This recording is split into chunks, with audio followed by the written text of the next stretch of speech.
Welcome to the Slop Farm. Enjoy the video.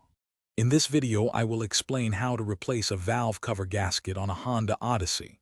First, gather your essential tools, including a socket set, torque wrench, and of course, your new valve cover gasket. Safety is paramount, so always ensure your engine is completely cool before starting. Also, remember to disconnect the negative battery terminal to avoid any electrical surprises. Finally, take a moment to locate the valve cover on top of your engine. Now, let's get to the disassembly.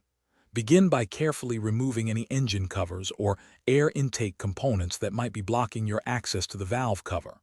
Next, disconnect the spark plug wires or ignition coils from their respective spark plugs.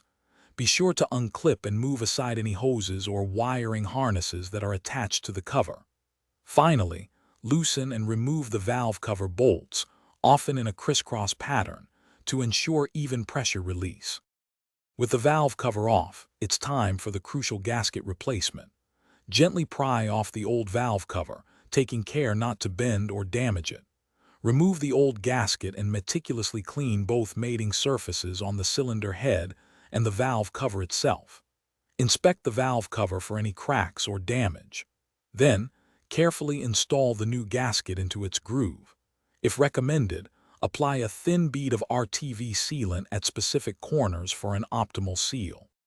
We're almost done. Carefully place the valve cover back onto the cylinder head, ensuring the new gasket stays in place. Now, tighten the valve cover bolts to the manufacturer's specified torque, again using a crisscross pattern for even pressure. Reconnect all spark plug wires or ignition coils, hoses, and electrical connectors that you removed earlier. Finally, reconnect the battery, start your engine, and carefully check for any signs of leaks around the new gasket. Thanks for watching. Consider subscribing if we helped you today.